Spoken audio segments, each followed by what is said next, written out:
So, are you feeling better off after the autumn statement? Living standards are forecast to fall by a record amount over the next 2 years. Most of us are going to be paying more tax. But is it the medicine the UK needs? Could any other party do any better?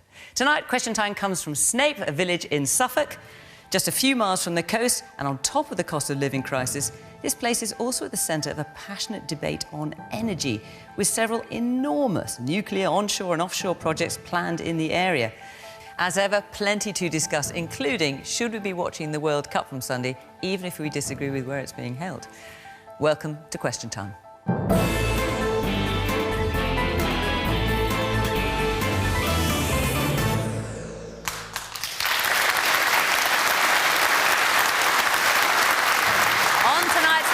From the government, Victoria Atkins, who is Financial Secretary to the Treasury, was heavily involved in today's budget. In a previous life, before her election to the Commons in 2015, she was a barrister, specialising in serious organised crime. For Labour, we have Jonathan Ashworth, Shadow Secretary of State for Work and Pensions, once an advisor to Gordon Brown. He was elected as MP for Leicester South in 2011. He shadowed the health brief for a long time, including during the pandemic, and has been in his current role for a year. Ian Blackford leads the SNP's 44 MPs in the House of Commons. He's been MP for Ross, Skye and Lochaber in the country's northwest since 2015. Before that, he combined working as Treasurer for the party with a career in investment banking. He also runs a croft in Skye where he keeps sheep. Kate Andrews is economics editor at the right-leaning magazine The Spectator. This week, she's been writing about what she calls the mystery of the missing worker, saying the lack of people willing to work is a main constraint on UK growth. And Trevor Phillips has occupied numerous roles in public life. The youngest of 10 children, he's gone on to be a writer, broadcaster and a politician in the London Assembly. He's also chaired numerous institutions, such as the Commission for Racial Equality and now Green Park Recruitment. Last year, he was knighted for services to equality and human rights.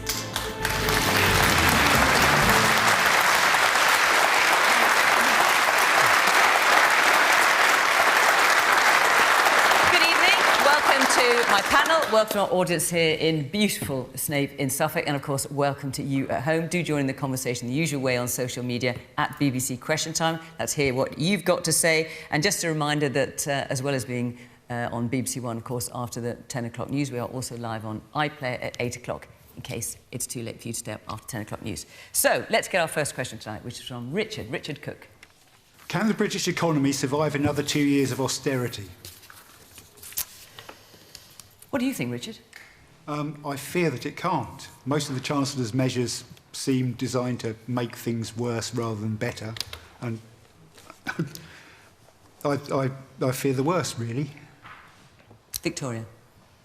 Well, this is a very sobering moment, I think, in our political discourse, but also with our economy, because we are facing pressures that none of us wanted to face and none of us predicted would happen. And I'm talking, of course, about the war in Ukraine, but also the hangover from the pandemic, where we and many other developed economies basically shut down our economy on a series of occasions in order to protect our wider well-being.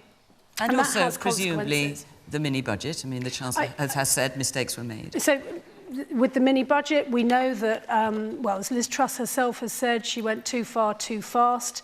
But the independent OBR, the Office of Budget Responsibility, has said that by now the impact that had on markets has pretty much flushed through the system. But the international pressures that we're facing are being faced by economies around the world, which is why we're seeing that Germany, Italy and other countries have similar levels or higher levels of inflation than we do. And we know, for example, the United States have had to raise interest rates more quickly. I mean, we are the only economy in the G7 to have a smaller economy than before the pandemic. The question is, can the British economy survive another 2 years of austerity? Richard says he fears it can't. So this was what the autumn statement was about, trying to tackle both the international pressures but laying the foundations for the future.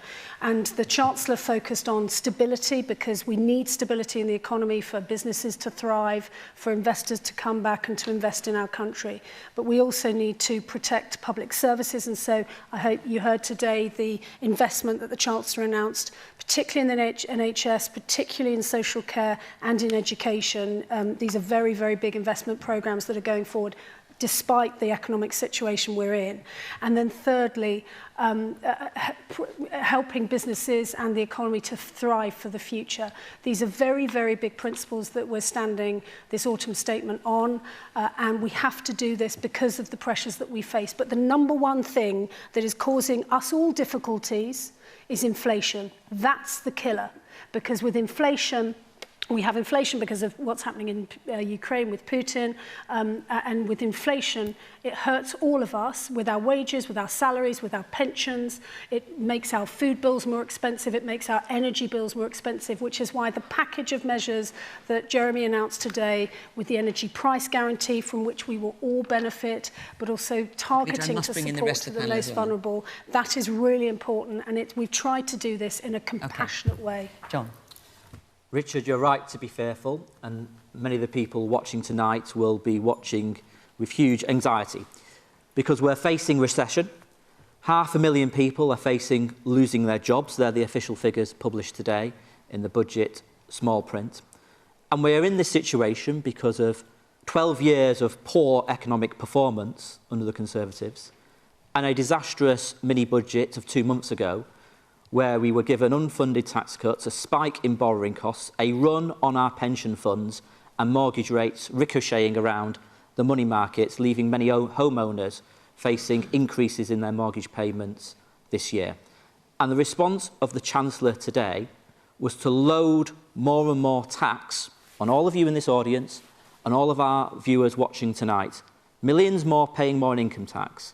Millions more, in fact, millions more pensioners are likely, or many more pensioners are likely to pay more in income tax. Many pensioners who've worked hard to top up their state pension because of the freeze in the allowance, many pensioners will be dragged into paying income tax for the first time.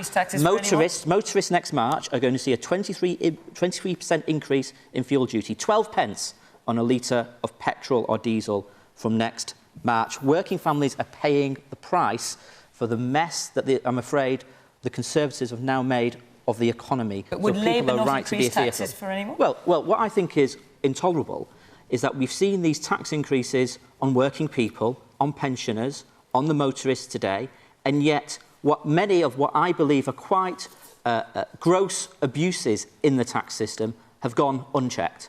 Why have we not got rid of the non-dom tax status? Why have we not gone further on the windfall tax and got rid of the loophole that means that firms like Shell don't have to pay tax? Why are we still keeping VAT on the fees of private schools? There were different decisions the Chancellor could have made today, but the Conservatives decided to tax working people and pensioners, and I don't think that's fair. Okay. Man in the pink shirt at the back.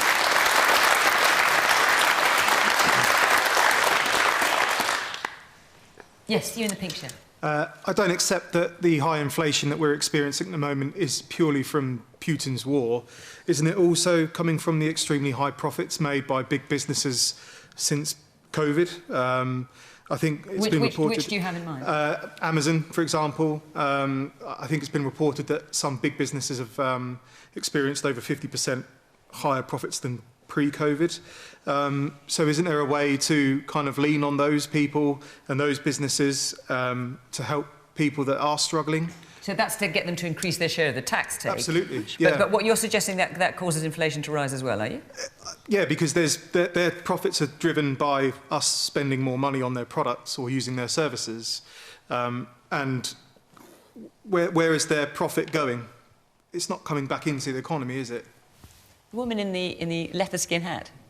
Kate, you say that the UK is facing the same international pressures as the rest of the world. Do you mean Victoria? Victoria, sorry, I am sorry. Don't worry. But Brexit has decreased our trade with the EU by 16% and made Paris a bigger financial capital than London. When are we going to start talking about rejoining the single market? Very quickly answer that, Victoria, before I move on, if you would. So, as I say, Germany, Italy and other countries in Europe are facing higher inflation than we are. The United States... And higher growth than we are. Well, I'm not sure that's well, we correct. are the only economy in the G7 to have a smaller economy than before the pandemic. Yeah, and the reason we're having to take these steps now is because we absolutely need to address some of these international factors that we are seeing. Well, what the lady there is saying is about Brexit. With Brexit, I mean, that, you know, that happened 6 years ago. The referendum result was 6 years ago. I think we've just got to look forward. We've left the EU. It was in accordance with the referendum. And as I say, the fact that other countries are facing these same pressures suggests that there are factors. And indeed, the OBR has set out that it's international headwinds that we are facing that are causing these problems, that are having impacts for us here at home. Let me take another question. Yes, the man there in the blue sweater. That's not good enough to say Brexit happened 6 years ago. The consequences are still living with us. And I can tell you that I am an exporter, and my business is still existing. I'm hanging on in there. I'm determined to trade with our closest and biggest market. I'm no interest in trading with Australia or New Zealand.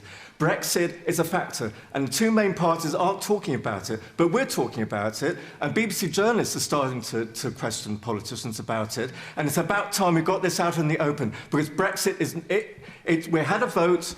We had a marginal decision in favour of leaving, whatever that meant. It meant lots of different things to different people. But Brexit, it's a disaster. It's a disaster for our economy because if growth is not a new thing, we need to grow, we need to export, and we need to export to our biggest and most obvious market, which is just over 20 miles away across the Channel. And can I ask what your business is?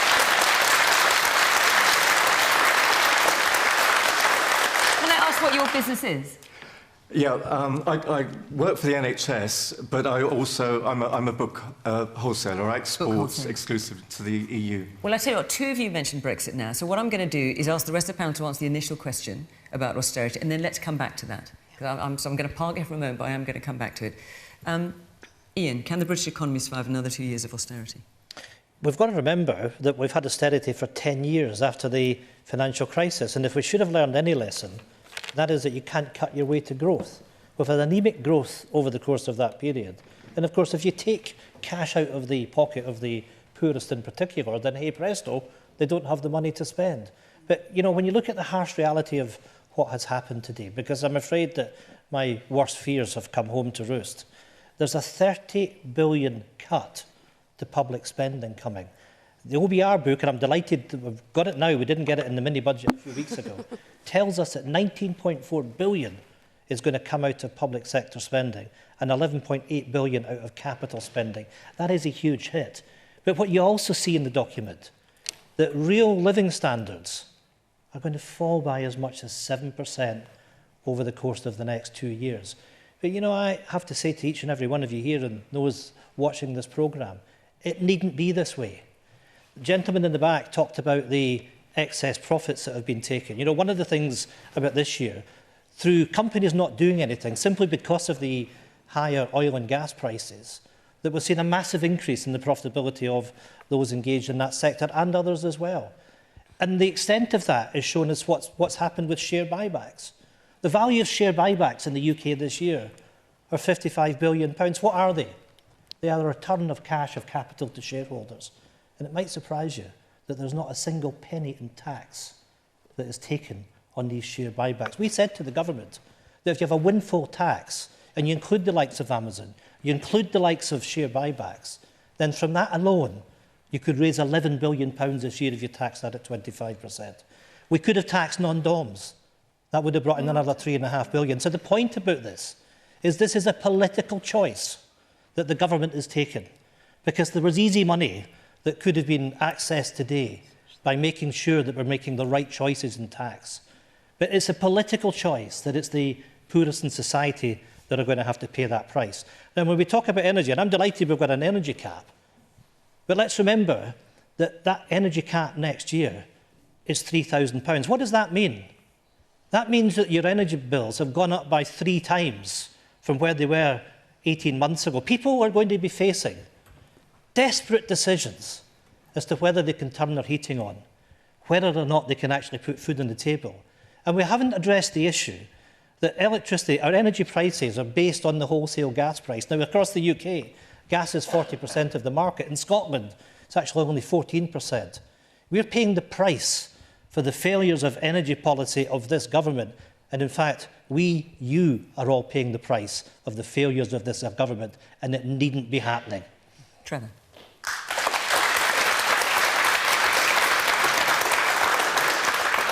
The questioner asked about austerity.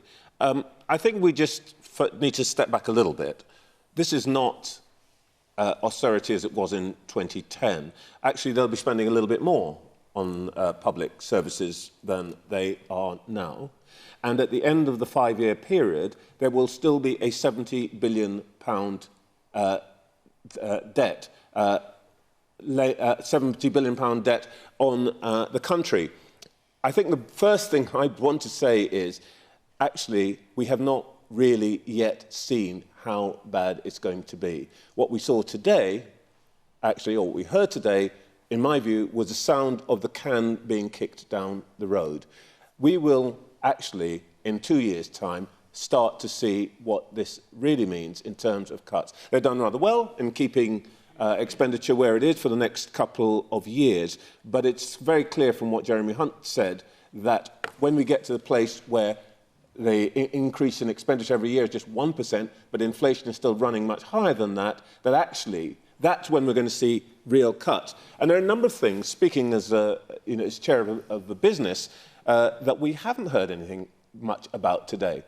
Nothing about what's going to happen to business rates, which is destroying our high streets and our small businesses, other than I think there's going to be a review. There is a review on the pension age, and who knows what that's going to end up with, that there will be people today who will never be able to stop working. There will be a series of other things, and we've been silent. Mr. Hunt said that we're going to cut energy demand by 15% by 2030. Not sure how that's going to happen.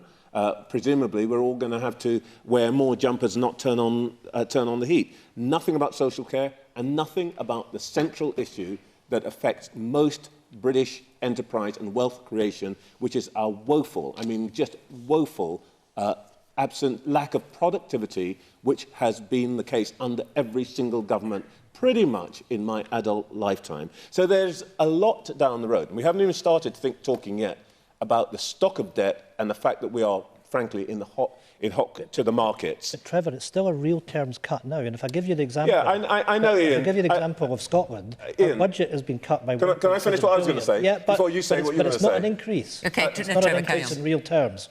Well, the last point I was going to make, and the gentleman who raised Brexit, I think has an important point. Some of this is to do with trade, but what is hidden in the OBR's document today is an interesting assumption.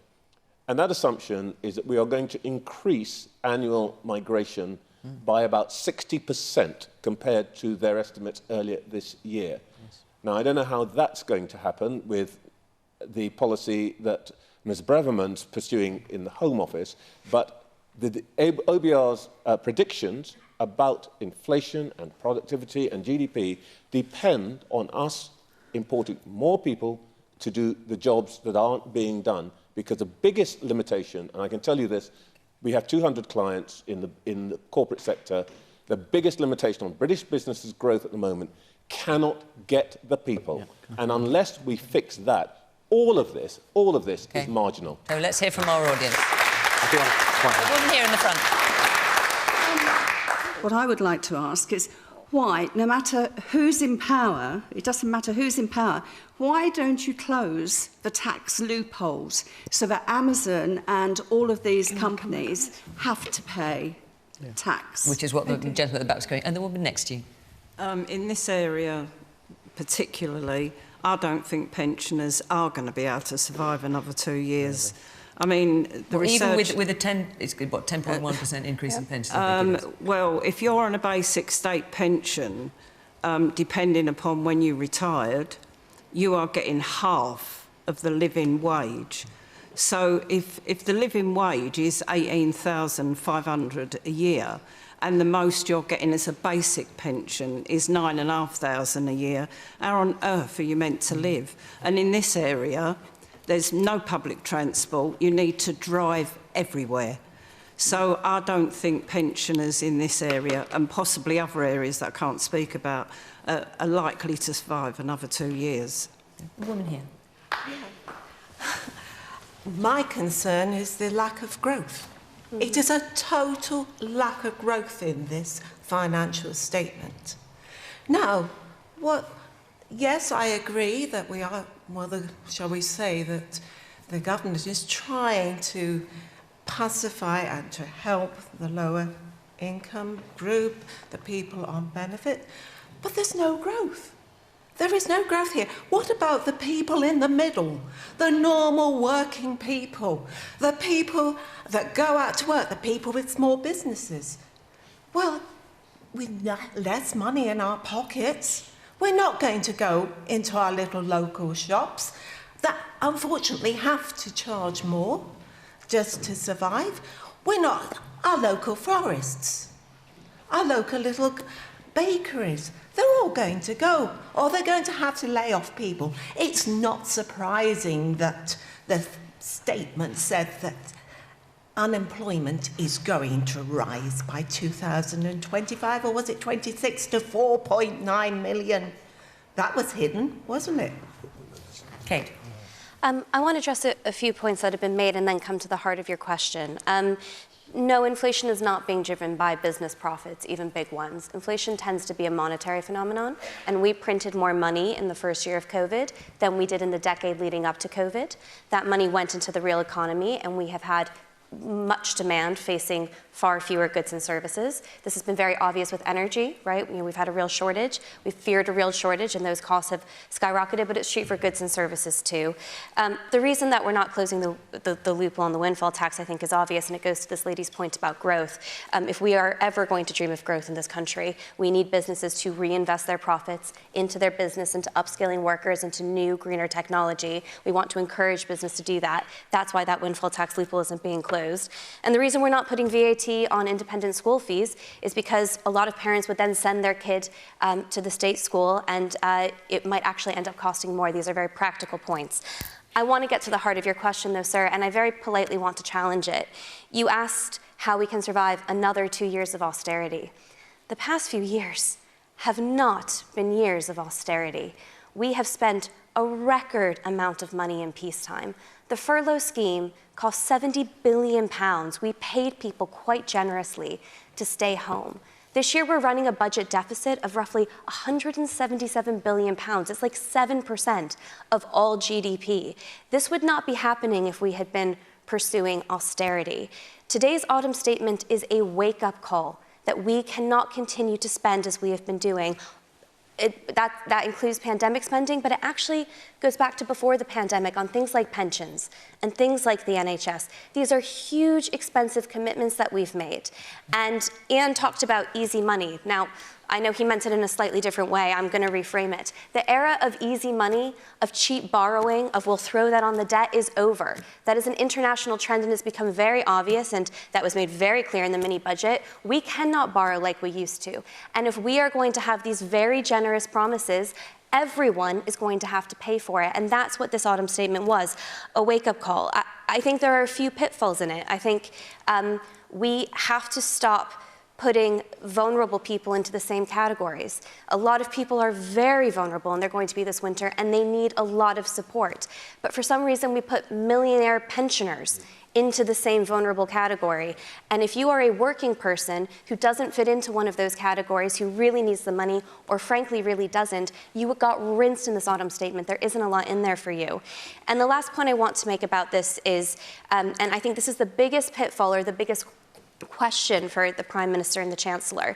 It is very obvious now that our commitments to pensions and the National Health Service are what is forcing taxes to go up. We have to pay for these things. And yet in this statement, we saw the state pension rise with inflation, 10.1%, and we saw billions more for the NHS. Now, perhaps you can't reform those things overnight, but as long as this is our plan, to keep funneling money into these very expensive systems, expect your taxes to go up. And if we think the tax burden's too high, highest, I think, since the post-war, then we need to talk about reform. OK, I want to take 2 or 3 more points, and then I'm going to come back to this Brexit question. Yes, the young woman there. No, further forward. The young woman there.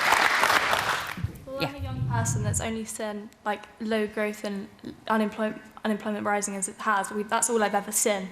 When am I going to have a future of economic longevity? OK, and the man in the blue sweater at the back there. On this issue of productivity, in 2019 there were 32.7 million people employed, and there are still 32.7 million people employed in this country this month. And one wonders what they are actually all doing if we have all these vacancies and all these nurses and carers and heavy goods vehicle drivers absent that we used to have in 2019. Where have they gone? Okay. And the man in the blue sweater behind you, yeah. So just a couple of points on inflation. I think Trevor and Kate touched upon these. So obviously with the pandemic and the shutdown of the global economies, was it not inevitable that we would face inflation like this, because there was always going to be a catch-up after that 2-year period of no growth? And then secondly, in the UK, do we then face, effectively, we don't have as many tools to control that now because of Brexit, because of the supply shortages on the Labour side. So we're in a disadvantaged position compared to the other G7 countries. Right, so let's deal with this Brexit question. There's a limit to quite how long I'll spend it, only because I need to get some other questions as well. But Victoria, so what was your name, sir? You were talking about your business that you were struggling to trade with other EU countries. My name's Philip Goff. So Philip, would you want to answer Philip, Victoria? So he says, all very well talking about Brexit 60 years ago. He is feeling the effects now, and it's having a damaging effect on his business. Well, it ill behoves anyone sitting on a panel to presume to tell a business person how to run their business. So I'm not going to do that. What I'm going to say is, look, we took the decision 6 years ago to leave. We delivered that in January 2020. A month later, we then had the pandemic hit us. And hit us it did, if you remember. Who could have foreseen that we would have told children to leave their schools, we would have shut our high streets yes, but Victoria, down. Rich, that's not what you're talking about, Philip, is it? Philip is... No, but hang on a second, because we can get into the pandemic and the effects. But you are saying, forgive me if I'm repeating you wrongly here, very specifically, when it comes to trading with EU countries, you are struggling to do that. Is that right? It's more difficult. My business is relatively simple. You know, I export books, I import books. I import them more easily from the United States than I do from the EU now. Before Brexit, trading within the single market could not have been easier. There was no paperwork, no red tape. The irony of it. And now there's lots of red tape. There's lots of bureaucracy. There are lots of delays. There are extra costs, and some customers are reluctant to trade with a country outside the EU. Well, let's let Victoria answer. So how are you going to help? The reason I talk about the pandemic is because we had the pandemic hit us about a month after we formally left. We have then had 2 years of that, and there have been hangovers from the pandemic. For example, massive supply chain issues around the world. And so I guess what I'm saying is we have this, then we've had the war in Ukraine. We haven't really had time since we left the EU to be able, I think, to give an objective assessment of the impact of Brexit on our economy. But I do keep using these international comparators because actually we do need to look at what's happening in Germany, which is in the EU, in the Netherlands, which is in the EU. He's just saying he wants you to make it easier for him to trade.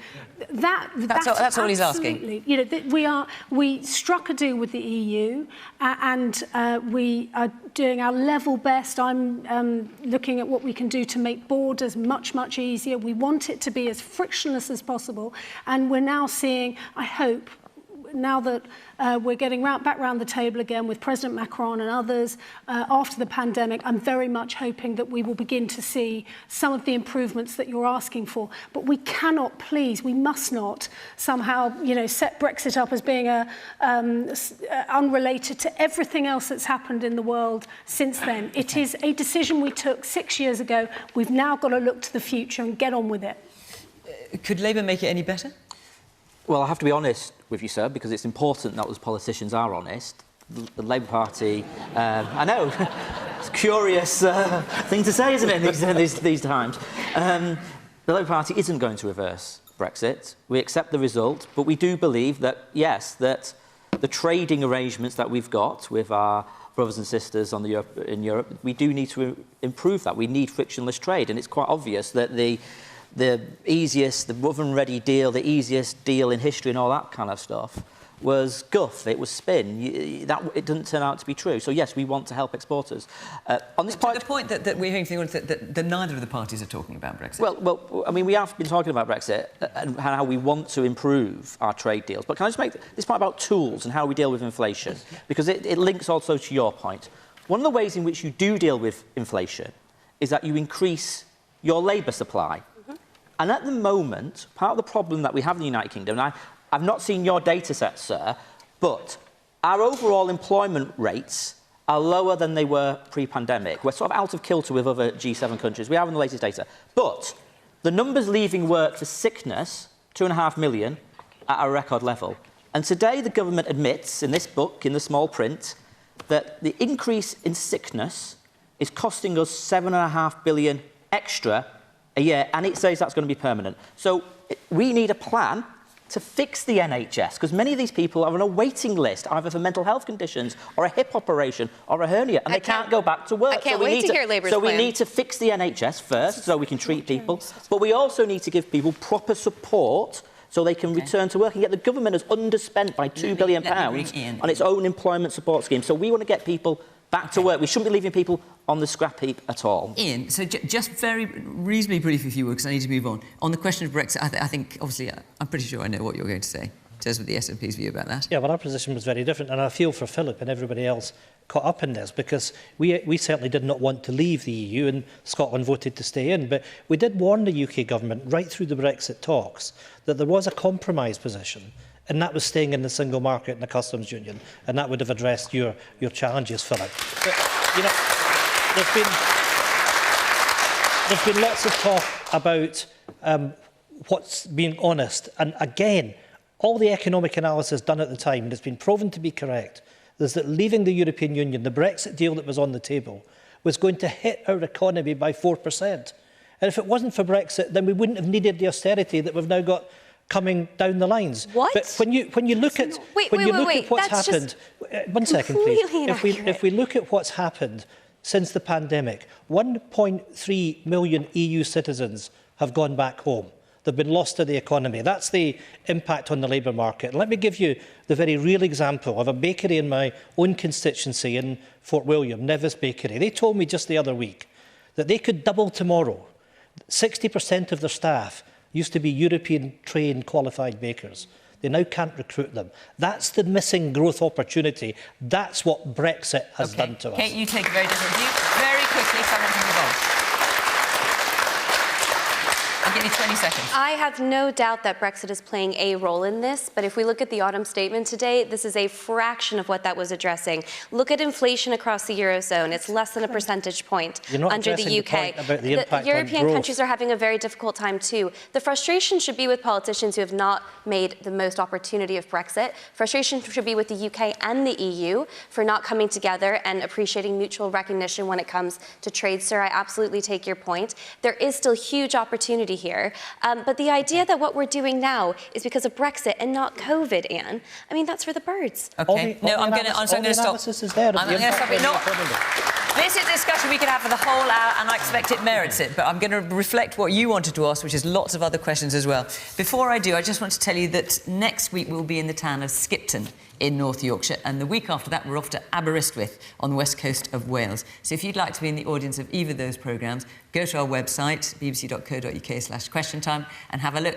And the list of all the places we're going to be are there, so have a look and see if we're coming to your area soon and be part of our audience. OK, a lot of you asked about this next thing. I mean, we choose our questions based on where your interests lie. Most of you asked about the statement today, but this was the next thing on the list. So Martin Paulson, off you go. In a village not too far from here, there are posters in front gardens saying "Stop Sizewell C", alongside posters protesting at the prospect of a local solar panel farm. To what extent will NIMBYism impede our progress to achieving net zero? So, Martin, I'm assuming from the way you phrased that question that you are in favour of Sizewell C, which the Chancellor Jeremy Hunt today gave the green light to, and it's just, I think it's about 10 miles from here on the coast, the idea of this new large nuclear reactor. Well, I guess I'm undecided, but I think the struggle is to come to an informed opinion. There's just too much data conflicting by various pressure groups or whatever to come to an informed decision. But it's more a point of, as a country, we seem to struggle coming to some consensus, making a decision and acting on a decision to achieve an outcome. We've recognised we need electricity in the future. We want to be secure, energy safe. But where's it going to come from? Where's it going to come from? Certainly you cannot drive around here without seeing posters protesting against Sizewell C. John? Well, I hope NIMBYism doesn't prevent the transition to a green energy future that we need to do. I think, you know... Do you agree with the plan now for Sizewell C? Yeah, I mean, nuclear has to be part of the mix. We want to see investment in onshore wind as well. I don't understand why the Conservatives continue to rule that out. I'm not quite sure where the Conservatives are at the moment about solar panels in farmers' fields. I know under Liz Truss they were against that. I don't know if that's back on the agenda or not under the Conservatives, but we should be investing in solar. And, of course, offshore wind, not only because of the important obligations to transition to net zero, which you highlighted in your question, but also by doing this, if we can invest in our own energy infrastructure, we bring jobs back to communities. We bring good jobs back to communities, so it's good for wages. We lower people's bills. And, of course, we've now seen quite vividly, haven't we, what happens when we are completely dependent on very volatile international energy markets when something happens like we've seen in Russia and Ukraine. So it's good for international security as well, which is why we've said we would invest in things like something called GB Energy. That would be our own state-owned energy company. Yeah, we are in favour of nuclear has to be part of the mix. Onshore wind, solar, offshore wind, renewables. It's good for jobs. It's good for your bills. It'll bring bills down. It's good for climate change, and it's good for international security reasons. What's not to like about it? OK. Ian. Well, I've actually just published over the last few weeks a green energy report for Scotland, but it'll help you here as well, because what I argued in that report is that between now and 2050, we could increase fivefold our green energy output in Scotland. We could go from 12 gigawatts where we currently are to 80 gigawatts, actually produce about 4 times as much energy that we need. So we could assist the demand for green energy here throughout the rest of the United Kingdom as well. You know, in doing that, and you talk about growth, you talk about jobs, what we've argued in this report is that in Scotland alone, we would create 385,000 jobs by 2050, dwarfing... But when it comes to nuclear power... I'm going to address that. Dwarfing what we currently have in oil and gas. Now, a key element of that is tidal. And if we develop tidal, based on what's contained in a Royal Society report last October, just before COP26, we could get to 15% of the UK's electricity production from tidal. Vastly cheaper. Just around the Scottish coast? No, around the UK coast. OK, but coming to the main question, which is about Sizewell C, do you support that? No, because that's what I'm trying to explain. That we need base load, but you can get the base load from tidal. And the key thing is, if we look at the developments that have taken place already... Is that technology ready for that? Yes, it is. So if you look at 70% of the supply chain and the projects which are there today, the technology comes from Scotland, 80% comes from the UK. The UK government, I'm glad to say, has partly come along with us, because we've got a 20 million... But Ian, if the technology is ready for tidal, why have you not done it? Because Maygen 2 is just in the process of being green-lit. But what I'm explaining to you, look at the Royal Society report. The evidence is there. We don't need nuclear because you can get the base load from tidal. And if I can assist those that are objecting to Sizewell here, then I'd be delighted to do so. It's expensive. It is a white elephant. We can produce safe green energy. We don't need nuclear. I'll hear from the woman here, first of all. Yes, in the glasses. When we're talking about bringing jobs back to Great Britain, back to the industry, the government really needs to sort what their plan is for the next 10, 15 years, for the future of our children. We need schools to invest in technology, STEM subjects. And what about the nuclear reactor, which is sort of what we're talking about right now? Where are these qualified people going to come from? Are they going to come from Great Britain, Wales, Scotland? No, they're going to come from abroad. They're going to take their money and spend it back abroad. It's about time we need to invest in industries in this country. And do you support the idea of Sizewell C? I do support Sizewell C, but I want to see our children invested in so they can take the industry and take themselves abroad and bring the money back to this country for a change. And the man next to you, you agree with that? I agree that Sizewell C is definitely needed. In fact, we need more because we've got to become self-sufficient in energy. The war in Ukraine has proved that. Okay. Sizewell C should have been started and already been underway because we desperately need the extra electricity generation. And NIMBYism is, what the gentleman said about NIMBYism is quite right. It costs millions and millions of pounds in inquiries and delays and everything else. And if you're going to start looking at better electricity generation for the future, nuclear has got to be the way to go. I totally agree with some of what Ian said, Mr. Blackford. We are so far behind Europe in onshore wind generation and schemes like that, mainly because of NIMBYism.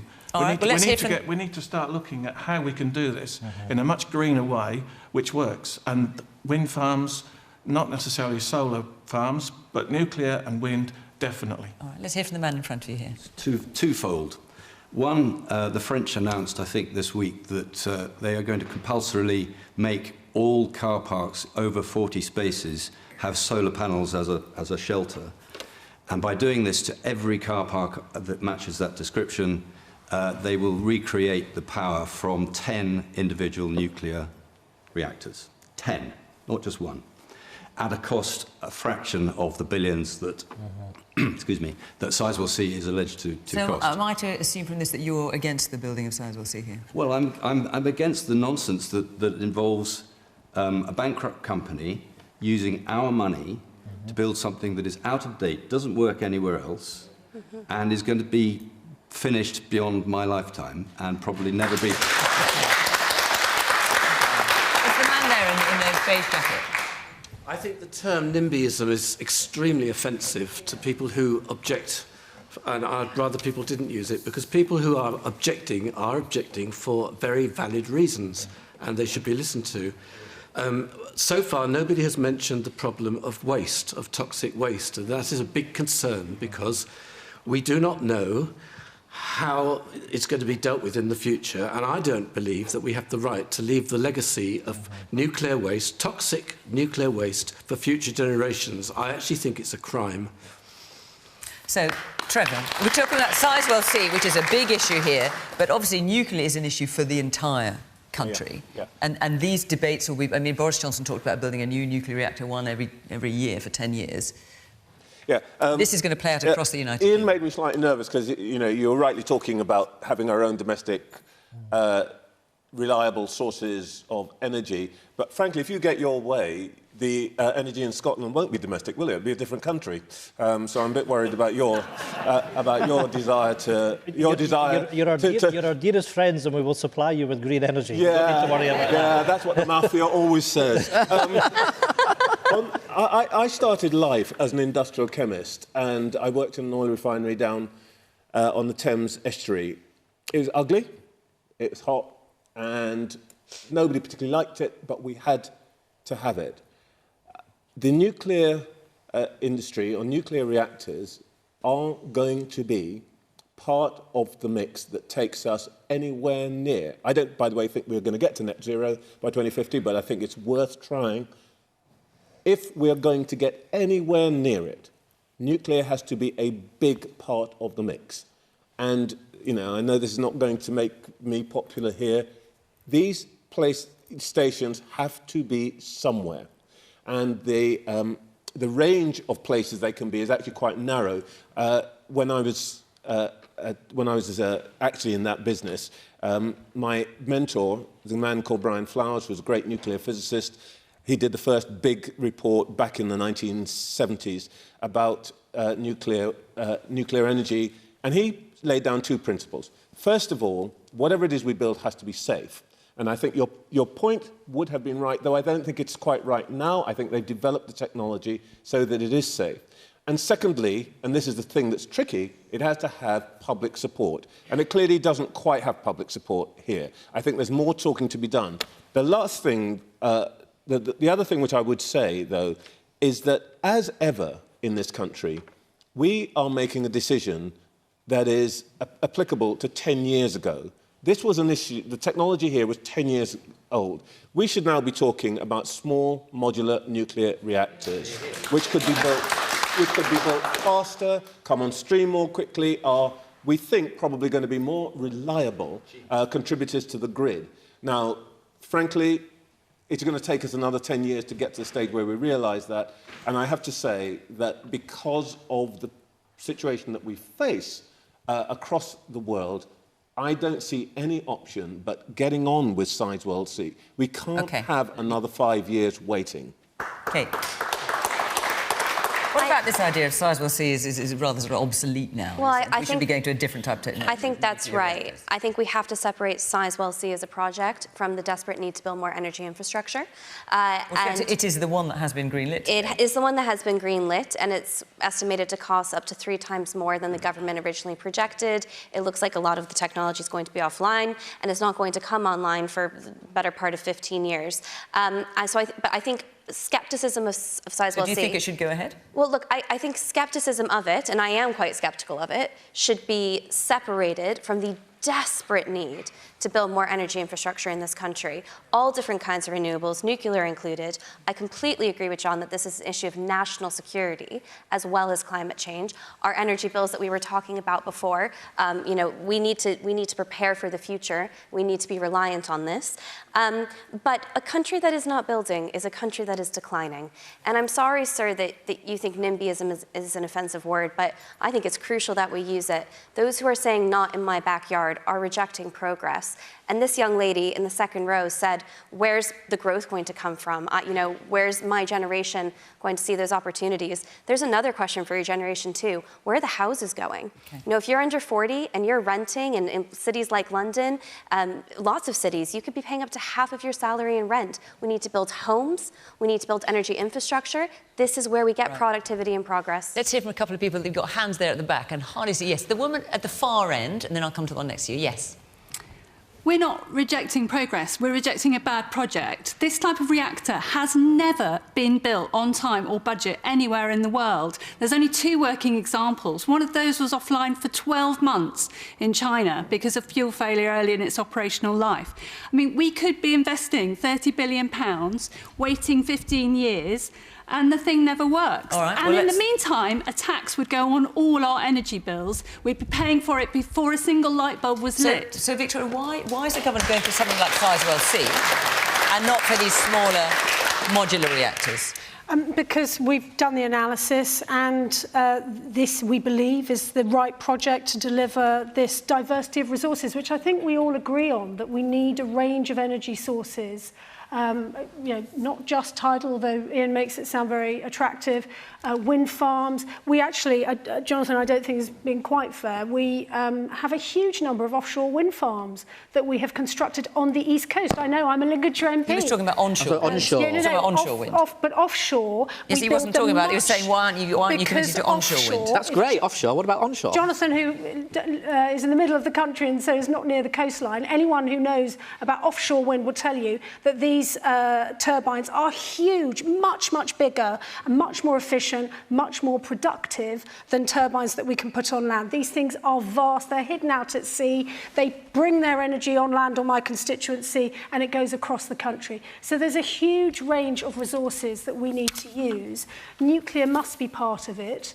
We have done the analysis. We believe Sizewell C to be an opportunity to help with this. But energy independence, as the gentleman there said, it's absolutely critical. The Ukraine has shown that to us. The lady at the front who asked about children and how we can train our children up. One of the announcements we made today in the autumn statement was about what we want to do with investment zones, looking at encouraging investment in 5 growth industries, including very technically complex industries that we think we can do really, really well in. And part of that is also the extra investment in education for our schools, precisely for the reasons that you've said, because our children are our future and we need to educate them in these resources in these I'm going to squeeze in one more question. I know loads of you got your hands where, forgive me, but I'm going to squeeze in one more question, which is from Nisha. Nisha Moodley, where are you? There you go. Should I secretly watch the World Cup, even though I don't agree where it's been held? Great question. And are you going to be? If the home countries do well, I fear my willpower will. Right. There's been a lot of controversy, Trevor, clearly, about the World Cup, which is about to get underway on Sunday in Qatar. Well, it's pretty straightforward. You know, a country where the average temperature is over 40 degrees, there were no stadiums, it's not got a big tradition of football. It's the obvious place to hold the World Cup, isn't it? That was a decision that was just mad, should never have been taken. But of course, we know why it was taken. Money, money, money, money, and more money. I think there are two things you could say about this. One is, I think that those football stars who never tire of telling us about their attachment to human rights and the better world and all of that malarkey, clearly, you know, I suppose if somebody gave me £150 million, there are a lot of things I would do, but I don't think I'd trash my entire reputation for it. I think they could do something to solve this. I think that you should watch it. I think you should cheer for our country. And I think what you should also do is hope that when Harry Kane speaks in the after-match, whether we win or lose, interview on Monday, where we're playing Iran, I really hope that Harry Kane will have something to say to support the women of Iran who are conducting the most heroic struggle in the world.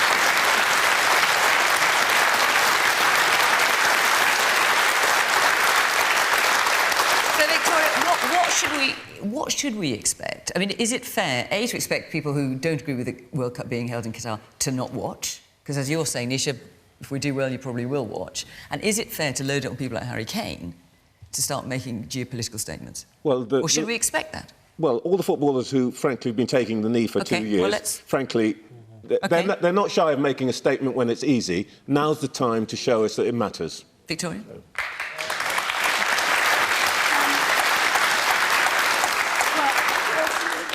The United Kingdom government is not responsible for the decisions of FIFA, but they are going to the World Cup in the form of foreign secretary. The foreign secretary is. I mean, look, crikey, if any of our home teams do well, then of course we would want to cheer them on. I'm not going to tell people to watch or not watch football. Goodness me, I think that's stepping over the mark for a minister. But what I really think is important is that our footballers and others keep talking about these issues. And I'm going to be very proud of our players when they're wearing their armbands as they play as well, showing the rainbow colours. Well, it's not quite the rainbow colours. Well, it's a version of the version, rainbow colours, but not quite. Yes, young man there. Who's Ian going to be supporting for the World Cup? Well, look, can I say firstly, I agree with everything that Trevor said. It's an absolute disgrace that the World Cup is taken in Qatar. All the people that have lost their lives in the building of the stadium. And what an opportunity to stand up for women in Iran, and I hope we do that. Look, I love football, and So who are you going to be supporting in? Come on. I grieve that Put your money where your mouth is. I love football, and I'm looking forward to seeing all the teams and all the games. But what I will do, of course, I recognise... Are we to assume definitely not England? No. What I'm going to say is that I absolutely applaud that England and Wales are appearing in those finals. I wish both teams all the best. I hope we have a fantastic tournament. Can I ask, does that answer your question? Everyone enjoys what we're Does that answer your question? I think it was the answer I was expecting. All right, okay. I will say to you, I've got one player from my own team, Hibernian, Martin Boyle, that's playing for Australia, and of course I've got a soft spot for him. Of course I hope England does very well in the tournament. The woman at the very back in the red top with the glasses. Yeah. Yes, it's about Sizewell again, because I feel that it's so important that it is stopped because it's antiquated technology. And the plants that EDF have built in France, more of their plants than they've built are offline because they're corroding. Yeah. And over here we have not water for Sizewell C. Okay. There is no water. All right, I hear you. I've moved on to another subject. If you'll give me, I'll stay on this topic. Kate, I think that... Should we be watching the World Cup? That's the question she's asking. Look, I'm not going to judge anybody who does because I'm going to be doing it. I agree with everybody's points that it's a real shame FIFA has put us in this spot. So is it fair then?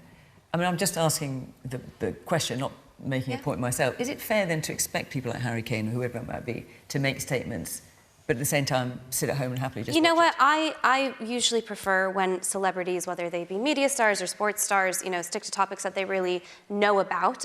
You know, I think often their political statements can get out of hand. I think Trevor's made really good points on that if you are going to stand up for certain human rights, you probably shouldn't be selective because people will start to ask questions as to why you're being selective. But look, broadly speaking, we've been put in a horrible situation. I think we should all try to enjoy the World Cup, but know very well that when we do use the hashtag, when we do turn it on, there's an element of being complicit which makes us all uncomfortable. And very quickly, if I may, I think the Sizewell point and the Qatar point go hand in hand.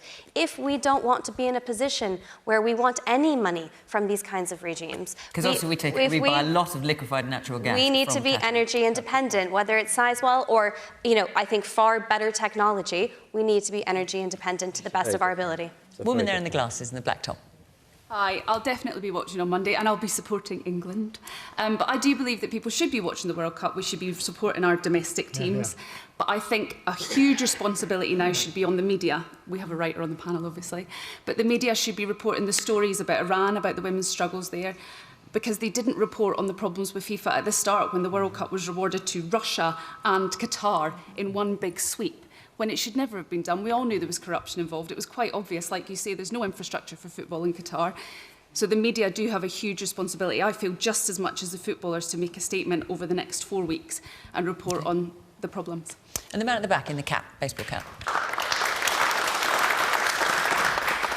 I will be watching. It will probably be with a slight bitter taste in my mouth, but I have to say it does feel like a complete PR own goal, both for Qatar, for FIFA, and also for the celebrities that are endorsing it.